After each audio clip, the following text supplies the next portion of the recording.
Assalamualaikum. Waalaikumsalam, berjumpa Halo. kembali bersama saya Sandro Jabrik, wong gandeng sak donya. Mohon untuk tidak menyebutkan nama dan identitas dalam percakapan ini karena percakapan ini saya naikkan dalam konten YouTube. Gimana, Mbak? Oh, gitu. Ini saya ke di Hong Kong juga. Jangan Tapi tinggal di Hong Kong disebutkan, juga. Mbak. Jangan disebutkan Oh. identitas siapapun. Kan saya sudah bilang. Oh. Oke? Maaf ya, Kak. Iya, maaf. Oke, maaf. Iya, Kak. Maaf. Saya mau nanya, Boleh. itu prosesnya gimana? Nikah di Hong Kong kan saya maksudnya biar simpel lah. Saya kan udah daftar ke sana, tapi kan belum bisa booking hari itu kayak gitu, Kak. Booking tanggalnya gitu. Terus? Saya udah nyoba kan ke Merit Center, udah daftar. Kemarin sekarang besok nih hari Senin saya mau minggu kemarin kan saya udah ke embassy ya kan, kedutaan, tapi ada yang kurang kan dokumennya. Nah, minggu ini udah lengkap semua, saya mau ke sana lagi gitu, mau translate dokumennya gitu. Nah itu mau booking itu gimana, Kak? Maksudnya biar gampang dapat tanggalnya buat nikahnya. Kalau nikahnya udah secara agama, mau nikah secara negara kan gitu. Itu gimana, Kak, buat booking tanggalnya gitu loh, Kak? Oke, sampean tinggal www.imigrasi.gov.hk, boleh sampean register. Mbak, bisa suaranya itu nggak gerak-gerak nggak, Mbak? Soalnya konten saya ini didengar sama teman-teman, dan kalau banyak suaranya berisik kan kasihan, mereka pakai headset kan, mereka nggak nonton gambarnya, mereka cuma dengerin persoalannya. Jadi kalau saya mohon supaya jangan konsentrasinya pada telepon aja. Kalau sampean masih sibuk ya selesaikan aja urusannya dulu. Nanti kalau udah longgar, sampean duduk tenang, kita ngobrol. Karena ini kan membicarakan sesuatu yang penting kan. Jadi kalau sesuatu yang penting ya sampean konsentrasi, gitu loh. Gitu ya, Kak ya. Ya udah deh, sebentar saya selesaiin dulu kerjaan saya ya, Kak. Soalnya saya masih kerja, Pak, kira nggak dimasukin ke konten gitu, ngobrol biasa. Ya, sampean berarti nggak kenal kita ya, nggak kenal saya yang jadi YouTuber di Hong Kong gitu. Makanya saya ngomong dulu, channel saya Sandro Jabrik, dan banyak hal yang kita membantu teman-teman ya, yang bisa kita bantu, yang enggak ya enggak apa-apa. Makanya kan kalau orang yang baru tahu dan sudah lama tahu pasti bisa memahaminya. Ya semuanya tergantung sama sampean. Saya bisa jawab semua pertanyaan sampean, dan masalahnya sampean menurut saya dengan menikah itu saya bisa berikan penjelasan, tapi ya saya memohon untuk kondisi agar sampean bertanyanya juga enak, saya ngomong jawabnya juga enak. Jadi kalau bisa jangan disambi gitu. Dan itu loh. Jadi, harapannya kan biar enak gitu loh, Mbak. Saya jawabnya enak, sampean mendengarnya juga enak.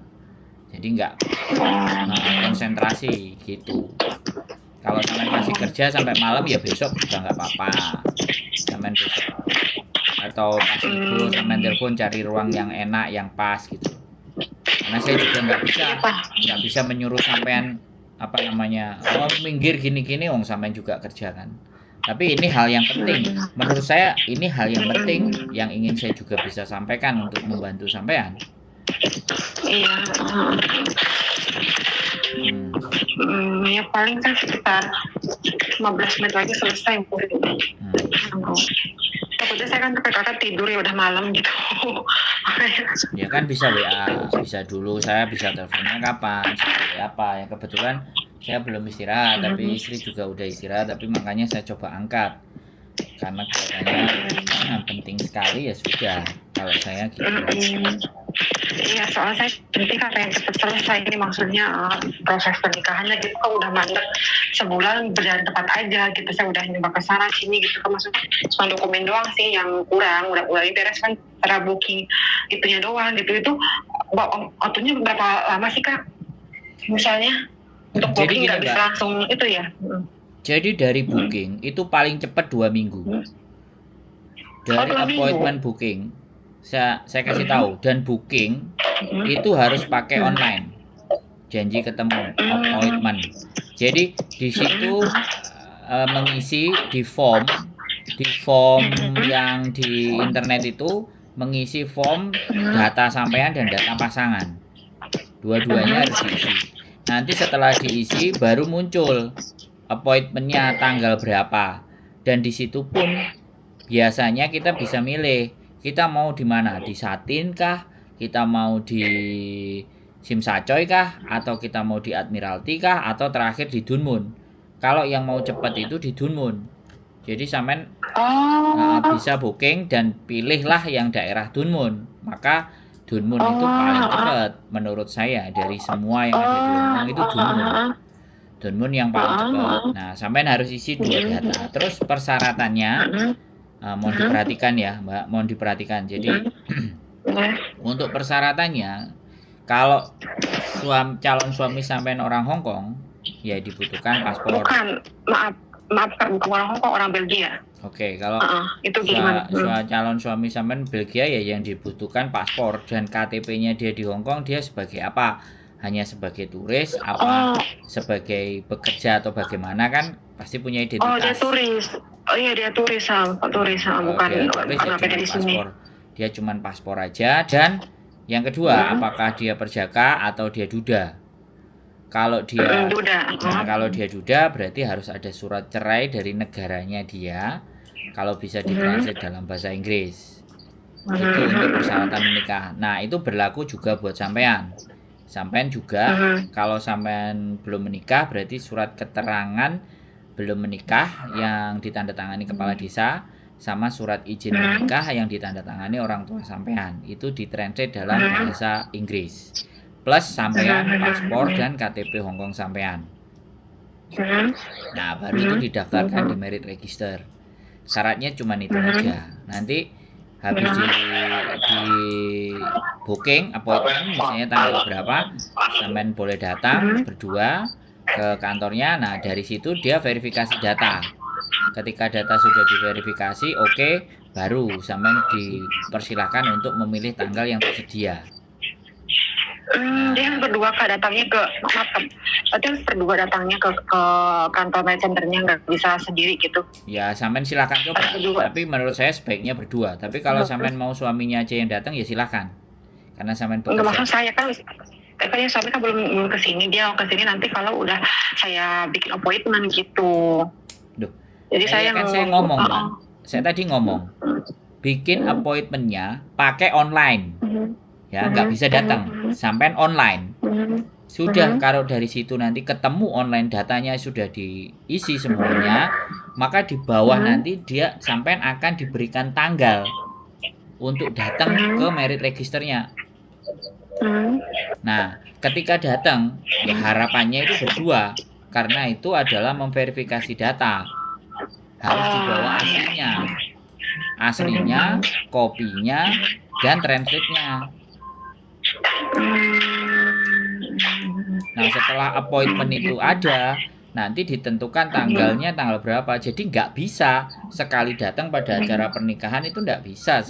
Tapi ya sampean silakan coba kalau sampean mau. Oke. Kalau menurut saya sih seperti itu. Dan setidaknya ya pasangan sampean kalau memang mau menikah ya minimalnya dia spare 1 sampai 2 bulan untuk stay. Untuk proses itu semua biar nggak mondar-mandir. Tapi kalau dia mau datang hanya hari-hanya dan sampean yang datang nggak ada masalah. Enggak, dia mau stay di sini emang sampai selesai 1 atau 3 bulan stay di sini gitu. Cuma dia kan bikin appointment dulu, aku udah daftar online, nanti udah dapat hari itunya dia kesini gitu. Jadi di sini tinggal sebulan atau 3 bulan gitu. Ya sudah, yang saya jelaskan tadi, silakan daftar online, isi biodata pasangan sampean dan sampean. Habis itu nanti kalau sudah komplit semuanya, dia pasti akan ngasih jadwal appointmentnya, datang ke merit registernya untuk verifikasi data. Dan sebaiknya datang berdua dan membawa dokumen asli. Karena itu diverifikasi. Setelah diverifikasi layak bisa nikah, nah baru sampean dikasihkan tanggal. Dan ada pembayaran. Nah, schedule-nya nikahnya jatuhnya slot kosongnya tanggal berapa. Gitu. Jadi kalau Tunmun ya, daerah Tunmun ya, kalau Maumere ya Itu ya. kalau sampean mau sampean urusin sendiri. Tapi kalau sampean mau dengan pengacara itu juga bisa. Oh, pengacara itu gimana prosedurnya? Boleh Ya, kalau sampean tahu tinggal gitu. telepon sama pengacaranya mempersiapkan semuanya, tanggal-tanggalnya ya sampean sendiri yang nentukan sama pengacara. Tanggal ini bisa tanggal ini bisa terus tanda tangan sudah menikah. Kalau gitu itu bakal pakai pengacara berapa lama prosesnya, lama apa enggak? Ya tergantung sampean berdua. Kalau pakai pengacara itu bisa disetting. Tapi kalau melalui merit register otomatis ya kan memang harus mengikuti schedule-nya merit register. Dan biayanya pasti lebih mahal kalau pengacara. Berapa kalau boleh tahu itu pengacara? Ya di average saya nggak kemarin ada yang bilang ada yang pakai pengacara bisa 2.000 sampai sekitar 8.000 tergantung pengacaranya. 2.000 sampai 8.000. Ya. Kalau 2.000 masih terjangkau ya, misalnya kalau 2.000 gitu loh. Iya, makanya tergantung pengacaranya. Kan sekali lagi saya nggak bisa bicara fix dan nggak. Ya saya nggak, kalau kenalan pengacara saya ya 6.000 7.000, tapi kemarin ada mbaknya yang bilang 2.000. Kebetulan tadi siang dia baru ketemu, nggak tahu pakai pengacara mana. Oh, kalau gua tahu kontaknya. Ya nanti saya tanya dulu mbak, saya nggak ngerti soalnya dia ngomongnya begitu. Soalnya dia tadi juga ngurus dokumen sama saya. Karena itu cepat kalau pengacara. Nah, maksudnya misalnya yang minggu depan misalnya gitu, misalnya gitu. Itu bisa misalnya. Ya sampean tinggal diskusinya sama pengacara, jangan sama saya. Yang menentukan tanggalnya kan sampean dan pengacara. Kalau pengacaranya bisa ya oke, kalau pengacaranya lagi ada urusan ngurusi yang lain, ada appointment yang lain kan, tapi setidaknya itu bisa diatur schedule-nya. Kalau sampai di merit register memang membayarnya murah, nggak sampai 1.500, tapi kan schedule-nya harus mengikuti mereka. Banyak kan gitu. Karena saya dulu pernah juga sama istri menikahnya lewat pengacara. Jadi kalau pengacara saksinya 2. Tapi kalau di merit register saksinya 4. Setiap pasang bawa 2. Tapi kalau di merit register cuma 2. Satu pihak saksi laki-laki, satu saksi pihak perempuan. Selesai. Ada bedanya di sana. Jadi seperti itu. Jadi tergantung sampean, karena sekali lagi sampean juga tinggal di majikan, calonnya juga belum datang, otomatis kan agak sedikit riwuh. Kalau majikan aku enggak, aku kan izin majikan. Jadi bantu majikan semua, aku mau izin jadi aku tinggal bilang aja ke majikan, jadi majikan aku tahu. Aku nikahnya maksudnya atas izin majikan aku. Dia tahu majikan aku, dia yang izinin, dia yang bantu semua prosesnya. Ya silahkan, tapi kalau bagi saya bagaimanapun menikah itu diurusi berdua dengan pasangan. Iya. Perlu pasangannya datang dulu ikut ngurusi juga, jangan diserahkan ke sampean semua. Itu kalau saya loh ya, saya pribadi bisa diserahkan terserah sampean, tapi sampean itu pihak perempuan. Yang harus berjuang tuh laki-lakinya. Entah bagaimana caranya, kalau dia serius mau nikah kan begitu. Begitu ceritanya. Dan karena bukan warga negara Hong Kong dan tidak bekerja di Hong Kong, otomatis sekali lagi ya untuk urusan pengajuan visa dan macam-macam itu nggak bisa, kecuali sampean mau pindah ke Belgia, nah itu suami sampean yang ngurus, atau sebaliknya sampean mau ke Indonesia, nah itu. Kalau Hong Kong kan hanya menikahkan saja. Nah, dia kan habis menikah, satu lagi yang lebih penting, setelah menikah dan dapat merit register, ada merit registernya, suratnya, wajib yang pertama sampean bawa ke konsulat Belgia 1, terus sampean juga setelah itu daftarkan juga ke KJRI. Jadi artinya pernikahan sampean itu diakui oleh kedutaan Belgia yang di Hong Kong dan diakui oleh KJRI sebagai perwakilan negara kita bahwa pernikahannya sah di Hong Kong. Jadi nanti tinggal dicatatkan ulang di negara asal masing-masing. Itu prosesnya. Iya. Suami itu bilang gitu, nanti kalau udah beres dari center dia langsung ke kedutaan milik dia gitu, mengurus semuanya gitu. Dia juga udah bilang kayak gitu. Ya sudah, silakan sampean online aja daftarnya, karena memang semuanya appointment itu by online.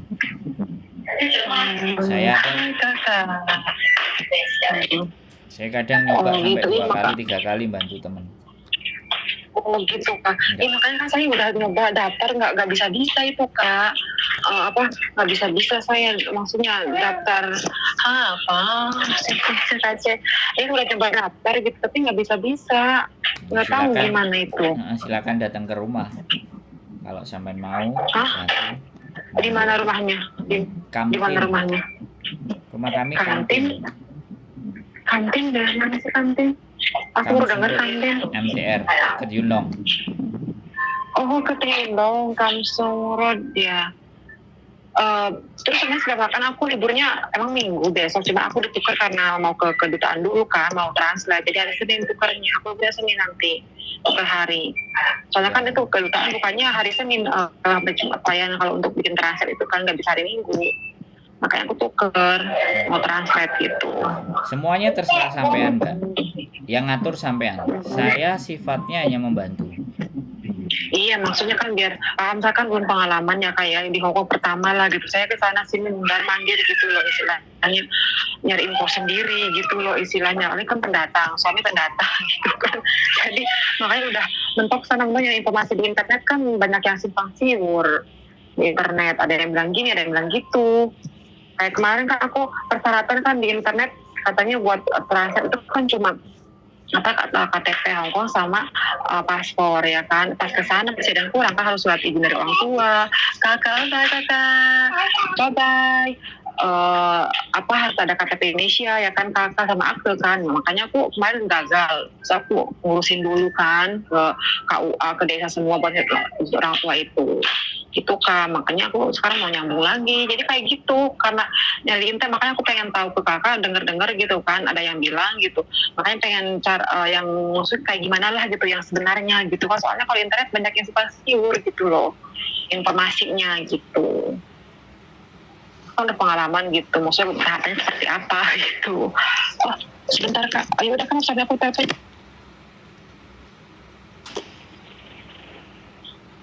Iya. Halo Kak. Ya, udah. Aku telepon lagi ya Kak ya. Ya. Makasih ya Kak ya. Ntar aku telepon lagi ya Kak ya. Maaf Kak, sampai aku telepon, maaf ya Kak ya. Ntar.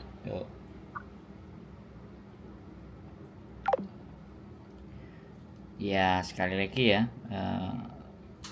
butuh informasi, jalan buntu, ya nggak ada masalah sih. Tapi sekali lagi ya, namanya sifatnya membantu kan, nggak boleh maksa. Mungkin itu saja yang bisa saya sampaikan. Ya, banyak sekali seseorang yang bertanya tapi dia tidak mengetahui dan tidak memahami dengan siapa mereka bertanya, ya jatuhnya akan bahaya. Makanya pastikan dulu ketika kita mau bertanya ke siapapun atau ngobrol dengan siapapun, itu make sure dan pastikan minimalnya kita tahu profil siapa yang diajak berbicara. Kalian kan juga bisa memahami ketika orang tidak mengenal kita terus berbicara dengan kita, rasa dan nilai kepercayaannya itu kan akan berbeda. Dan ketika kita tidak tahu sama orang lain yang kita ajak bicara, siapa yang kita ajak bicara, cenderungnya kan kita agak sedikit lebih sepele mendengarkannya. Tapi kalau kita tahu siapa yang kita diajak berbicara, dengan siapa saya berbicara, ya kan. Jadi bagaimana mannernya berbicara dengan orang, itu juga bagian dari pembelajaran. Bukan saya ini kepingin dihormati dan dihargai, sebenarnya enggak seperti itu juga gitu. Tapi adab dan budaya di saat kita itu mau berbicara dengan seseorang itu minimalnya kita itu tahu lah siapa yang mau diajak berbicara kan. Walaupun itu teman, walaupun itu apapun, ya nggak ada masalah sih buat saya. Namanya juga kadang-kadang orang itu lagi bingung, sumpek, jadi nggak bisa tenang, terus gelisah. Jadi kalau kita itu mau bertanya dan ngajak diskusi kepada seseorang dan kitanya masih nggak fokus, ya takutnya apa yang kita kasih penjelasan itu jadinya nggak masuk. Dan kalau nggak masuk kan waste time, membuang waktu sampean dalam bertanya, juga membuang waktu orang yang kita tanyain. Jadi saya rasa sih seperti itu. Sekali lagi, keep stay tune my YouTube channel, and tetap semangat, tetap mendengar, tetap listen. Listen bukan hanya hear, tapi listen. Karena dalam bahasa Inggris itu ada mendengar, itu ada hear, ada listen. Kalau hear itu hanya sebatas pendengaran bisa lewat, tapi kalau listen itu sambil memperhatikan. Keep stay tune my YouTube channel and see you next video. Bye bye.